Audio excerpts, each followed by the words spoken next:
થાણા મંદિરમાં વિરાજતા બાલુડા ઘનશ્યામ મહારાજ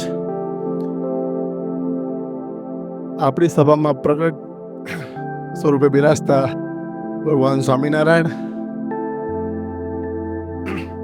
આપણા બધાની મોક્ષની ચિંતા કરતા આપણા સૌના ગુરુવર્ય શ્રી પૂજ્ય નિત્ય સ્વરૂપ સ્વામી, ડોંબિવલી મંદિરના મહંત પૂજ્ય હરિચંદ સ્વામી, ડોંબિવલી મંદિરના કોઠારી જે આપણું મંદિર જલ્દી બને એના માટે પ્રદક્ષિણા કરવા ગયા છે એવા પાર્ષદ વારે હરેશ ભગત, પૂજ્ય દિવ્ય સ્વામી અને ધર્મસ્વામી અને વાલા વાલા મુક્તોને જાજા કરીને જય સ્વામિનારાયણ. સ્વામીએ કીધું પ્રવચન કરવાનું છે. આમ સારું લાગે પણ જ્યારે આવવાનું થાય ને હજુ એ આગળ કંઈક થાય છે. બધું ગોખાયેલું ને લઈ આવેલું બધું ભૂલી જવાય. ચીઠી કાઢવાની હતી એ ભૂલી ગયો. મોબાઈલે લઈ આવ્યો. મેં કીધું કાંઈક તમે સ્વામીએ કીધું છે તો બોલવું તો પડશે. મારું સાચે ભૂલી જવાય. લઈને કાંઈક આવ્યો હતો અને બોલીશ તો એ ખબર નથી.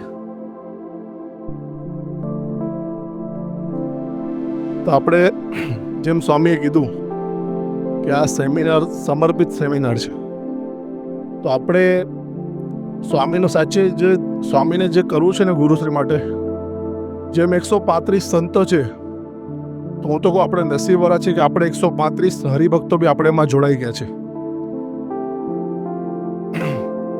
જ્યારે આગળ જતા જે સ્વામીનો જે વિઝન છે એ વિઝન જ્યારે આપણે આજે આજથી 5 વર્ષ 10 વર્ષ પછી ક્યારેક આપણે એ જોઈશું ને ત્યારે આપણને એમ થશે કે પહેલા સેમિનારમાં હું હતો. હમણાં જે રહી ગયા છે સમજી લો કે કાંઈ કારણસર નથી આવ્યા કે જે પણ, એમને પણ એ મિસ થશે કે એ સેમિનારમાં આપણે જવું તો પણ આપણે પહોંચી ન શક્યા. હવે હું સૌથી પહેલાં વાત તો ગુરુની કરીશ.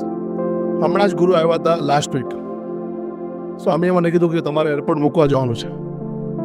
એટલે એ ગુરુને મતલબ કેટલું આગળનું ક્લિયર દેખાય છે ને, હું તમને ખાલી એક નાના એક્ઝામ્પલથી વાત કરું છું કે ગુરુ ઇઝ ઓલવેઝ રાઈટ. અમે ઈસ્ટ વેસ્ટનો બ્રિજ ઉતર્યા અને મેં છે ને લેફ્ટ આપણે કોપર રોડ જે નવો બન્યો છે ને, મેં કીધું ત્યાંથી ગાડી કાઢી લઉં. અને ગુરુએ કીધું કે અહીંયાથી રાઈટથી લઈ લીધી હોત ને તો આપણે જલ્દી નીકળી જાત. મેં લેફ્ટ લીધો હતો તો મને એમ કે ટર્ન માર લો, પણ સંતો ભેગા હતા. સંતોએ કીધું કે વાંધો નહીં હવે લઈ લો. અમે આગળ ગયા.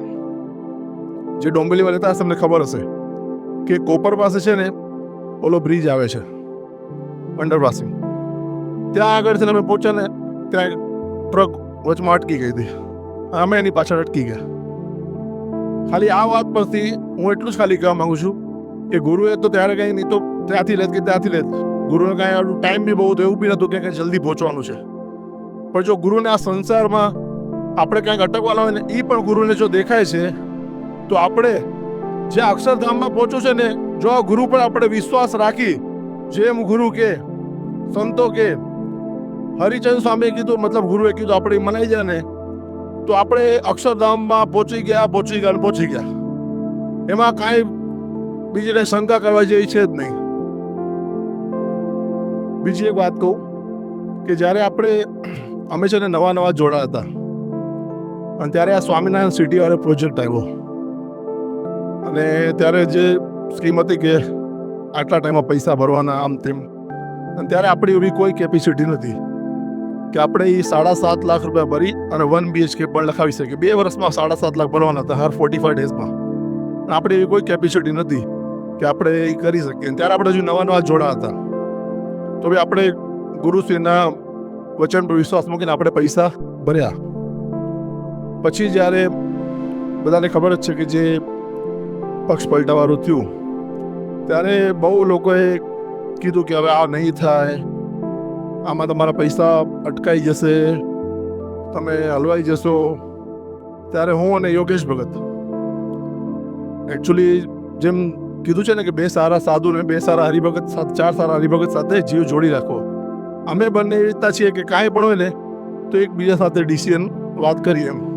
તો યોગેશને મેં કીધું આવી રીતના બધા કહે છે, મેં કીધું આપણે એમ સમજીશું, તમે બંને એવી રીતે વિચાર કર્યો કે આપણે એમ સમજીશું આપણે એવી કોઈ લાયકાત નથી કે આપણે 7.5 લાખનું દાન કરી શકીએ. કદાચ પૈસા ગયા તો આપણે એમ સમજીશું કે આપણે ગુરુને 7.5 લાખનું દાન કરી નાખ્યું. ત્યારે આપણે એવી કેપેસિટી નથી કે આપણે 7.5 દાન કરી શકીએ. ત્યારે પહેલી કથા હતી ને, હરેશ ભગત અમને કે તમારે યજમાન થવાનું છે. 7,500 રૂપિયા જતા, 7.5 અને 7.5 લાખ, 7,500 રૂપિયા ફૂલાના યજમાન હતા. હરેશ ભગત કે એકદમ છેલ્લું નામ નીચે હતું યજમાનોના લિસ્ટમાં ફૂલાનું. એ કે તમે બંને ભેગા થઈને આ ફૂલાના યજમાન થઈ જાઓ. ત્યારે 7,500 ભરવા માટે અમે હરેશ ભગતને શું કીધું હતું કે હરેશ ભગત હર મહિને અમે 500 રૂપિયા કરીને 7,500 ભરીશું. એ ત્યારે આપણી કેપેસિટી હતી. અને અત્યારે ભગવાનની કૃપાથી અને સંતોના રાજીપાથી અને ખરેખર હું દિલથી કહું છું કે જ્યારે સમય હતો ત્યારે સંતોની સેવા પણ ખૂબ કરી છે. અને હમણાં જે કાંઈ પણ છે ને એ સંતોની સેવા કરી છે ને એના કારણે જ છે. બાકી મને તો મારી લાયકાત ખબર છે કે હું શું છું એમ, પણ જે પણ કાંઈ દેખાય છે સંતોના રાજીપાના લીધે જ છે. અને હરિચંદ સ્વામીની એક વાત કહું, હમણાં વચમાં જ હું મંદિરે સંતો પાસે બેઠો હતો તો સ્વામીએ કીધું કે આપણા ગુરુ તો કેવું છે કે જે ભગવાને કીધું છે ને બધી આજ્ઞામાં પરફેક્ટ, પણ જેમ ગુરુ પરફેક્ટ છે ને એમ એમના શિષ્યો બી પરફેક્ટ છે. ભલે હરિભક્તોમાં તમે બધા બી પરફેક્ટ છો, મારા જેવા કોક હશે જે હજુ જેમ ગુરુશ્રી કે કથા વાર્તાને નથી કરી શકતા. પણ સંતોની વાત તો હરિચંદ સ્વામીની વાત કરું તો એ સ્વામીએ મને કીધું હતું કે જમવાનું બનાવીએ ને તો ક્યારેક ક્યારેક કોઈક સંતો ચાખે કે કાંઈ એમાં મીઠું વધારે થઈ ગયું છે કે એવું કાંઈ તો નથી થયું ને. તો કે હરિચંદ સ્વામીનો આજ સુધીનો રેકોર્ડ છે કે જમવા આવે, ટાઈમ જમવા આવે ને બેસે સીધા અને બધું વસ્તુ નાખીએ ને તો કેવું છે ક્યારેક આપણને એમ થાય કે આ વસ્તુ જોઈ લો કેમ છે. હરિચંદ સ્વામીનો આજ સુધીનો રેકોર્ડ છે, ક્યારેય એમણે બધી વસ્તુ પતામાં નાખે, પાણી નાખે અને પછી જ ખાય. અને ક્યારેય વસ્તુનો કોઈ વસ્તુની કોમ્પ્લેન નહીં કે આમાં મીઠું વધી ગયું છે કે આમાં આ વસ્તુ વધી ગયું છે. તો મતલબ આપણે જોવાનું છે કે ગુરુશ્રી સંતોને બી એટલા તૈયાર કરી નાખ્યા છે ને કે રસ સ્વાદમાંથી એકદમ જે આપણે કહી શકીએ એમ. પછી એક ગુરુની એક વાત કરીશું. જ્યારે આપણે વિદ્યાનગર આપણે સંભાળ્યું ને ત્યારે ત્યાં જૂની બિલ્ડિંગ હતી. તો ત્યારે ગુરુશ્રી અને સંતો બધા ત્યાં આગળ ગયા હતા અને ત્યારે 30 દર્શન સ્વામી સેવામાં હતા. અને ગુરુશ્રી સવારે 4:30 વાગે જાગી ગયા. અને જાગી ગયા ને તો સ્વામીએ કીધું કે ગુરુશ્રી થોડીક વાર પોડી જાઓ કે હમણાં પાણી નથી, પાણી અડધો કલાક પછી આવશે. તો ગુરુશ્રીએ કીધું, મતલબ ગોપાલ સ્વામીએ વાતોમાં લખ્યું છે કે સાધુની ઊંઘ છે ને હરણફાળ જેવી હોવી જોઈએ. એકવાર જાગી ગયા પછી સૂવું નહીં. તો ગુરુએ જાગી ગયા પણ પાણી તો હતું નહીં કે નાવા જાય કે ખાડે જાય. તો ગુરુએ સીધું ચેર પર બેસી ગયા અને સ્વામીને કીધું કે કાંઈ પડે બુક આપો. તો મતલબ ગુરુ ભગવાનની કથા વાર્તા કે કાંઈ પણ મતલબ સાંભળતા હતા કે જે બી કરતા હતા એમ. તો આપણને મતલબ એવા ગુરુશ્રી મળ્યા છે ને કે જે સંતો મહારાજે કીધું હોય કે ગોપાલન સ્વામી જે સંતોએ કીધું હોય ને એ બધી આજ્ઞામાં પલ પલ પોતે પણ વર્તે અને એમની નીચે જે છે એમને પણ વર્તાવે.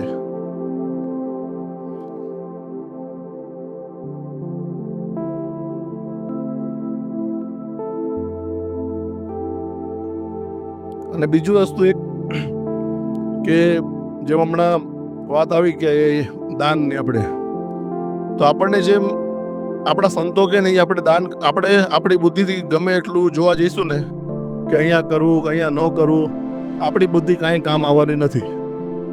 જે આપણને ગુરુશ્રી કે આ સંતો કે એ આપણે આંખ બંધ કરીને કરીશું ને એટલે આપણો પૈસો એકદમ પરફેક્ટ જગ્યાએ જાય છે. આપણે જોવાની જરૂરત જ નથી કે આપણે પૈસો ક્યાં વપરાય છે. જ્યાં પણ જાય છે ત્યાં પરફેક્ટ જગ્યાએ જાય છે.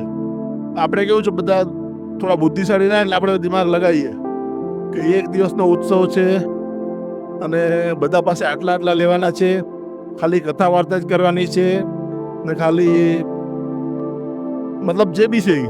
અને આટલા રૂપિયા જમા થઈ જશે, એ જેટલા બી રૂપિયા જમા થાય છે ને કોઈ એક રૂપિયો કોઈનો ખોટી જગ્યાએ જતો નથી.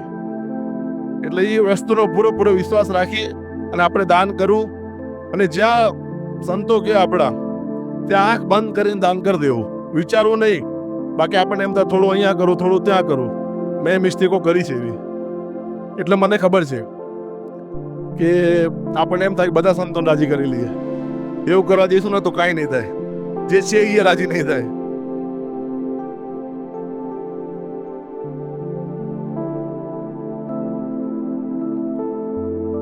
पंच वर्तमान का पालन जिनका गहना है, पंच वर्तमान का पालन जिनका गहना है, भगवान की आज्ञा में जिन्हें रहना है, ना कोई लोभ ना स्वार्थ ना कोई मान की इच्छा है, ऐसे निर्मल संतों का नाम हमें लेना है.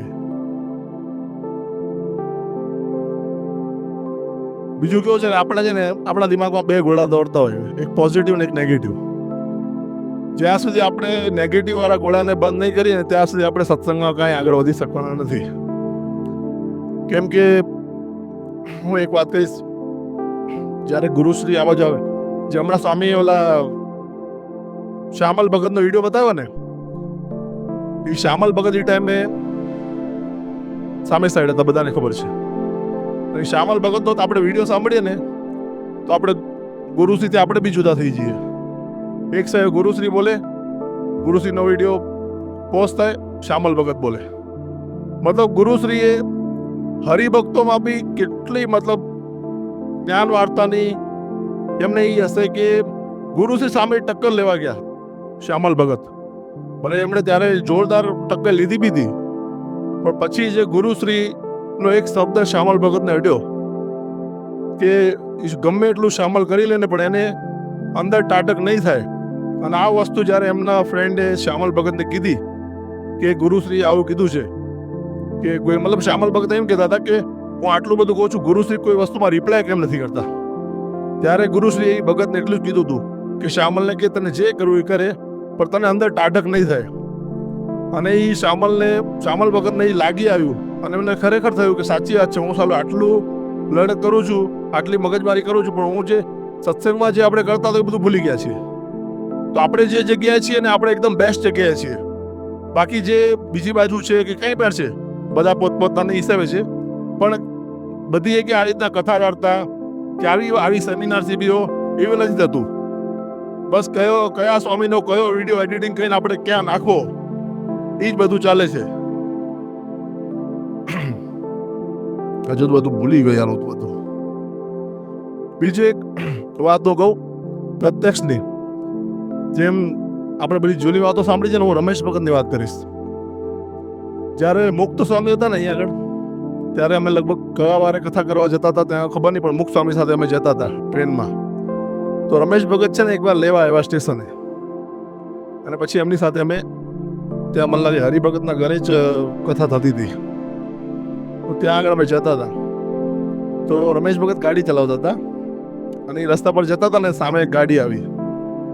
તો પછી એમને જ મુક્ત સ્વામી કંઈક વાતચીત કરી તો પૂછ્યું રમેશ ભગતને એમ કે સામે વાળો ગાડીવાળો આવે છે આમ તેમ. તો રમેશ ભગતે જરાક સાઈડમાં લઈ લીધી. પછી રમેશ ભગતે કીધું કે સ્વામી કે ગુરુશ્રી મળ્યા અને તમે મળ્યા ને પછી જ્યાં દેખાય છે ને એ પછી દેખાય છે.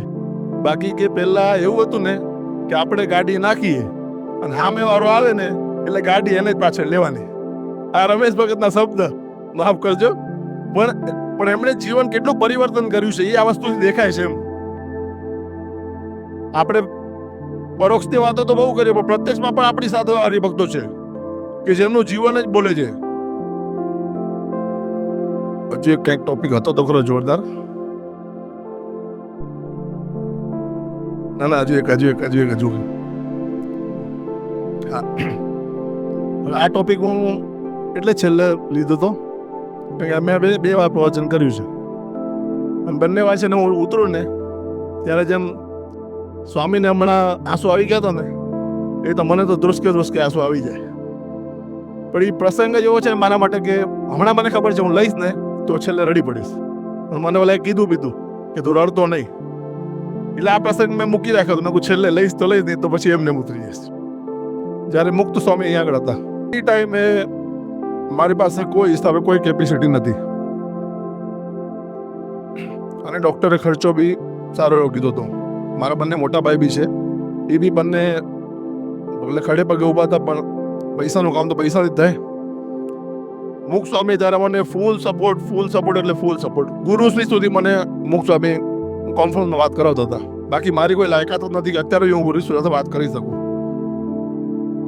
તો ત્યારે મુક્ત સ્વામી મને કીધું કે તું ક્યાંય મૂંઝાતો નહીં, તને ગમે ત્યારે પૈસાની જરૂર હોય ને તું મને અડધી રાતે ફોન કરજે, હું તને પૈસા કરાવી દઈશ. કારણ સ્વામી પાસે તો પૈસા નહોતા, સ્વામી બધા તમારા જેવા હરિભક્તોને જ કહેવાના હતા. તો મતલબ એ જે સમય હતો ને એ કેવું છે, એ સમય જેના પર આવે ને એને જ ખબર હોય કે એ સમયમાંથી કેવી રીતના નીકળવું. ત્યારે મારા બધા જે અમુક ફેમિલીવાળા છે જે બહુ પૈસાવાળા છે, પણ કોઈ એ ફોન નહોતું કરતો આપણને. કેમ કે ભાઈ તબિયત પૂછવા માટે ફોન કરીશ અને પૈસા માંગ્યા તો. ત્યારે આપણા હરિભક્તો છે, આશીષ ભગત છે, અમિત ભગત છે, ઉમંગ ભગત છે, બધા કેટલા હરિભક્તો છે, નામ શું લઉં એમનું. એ બધા હરિભક્તો કીધું ભગત કાંઈ પણ હતું કહેજો. હું આ વાત એટલા માટે તમને કહું છું કે જ્યારે પણ પરિસ્થિતિ આવી આવશે ને ત્યારે હરિભક્તો જ કામ આવશે, બાકી ફેમિલીનું કોઈ કામ નહીં આવે. બાકી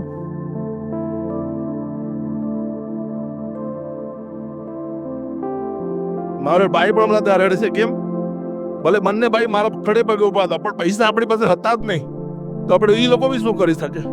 પણ ત્યારે આપણને જે સત્સંગને સાથ આપ્યો છે ને એ આપણે ક્યારેય એનાથી મુક્ત નહીં થઈ શકીએ, એ ઋણમાંથી.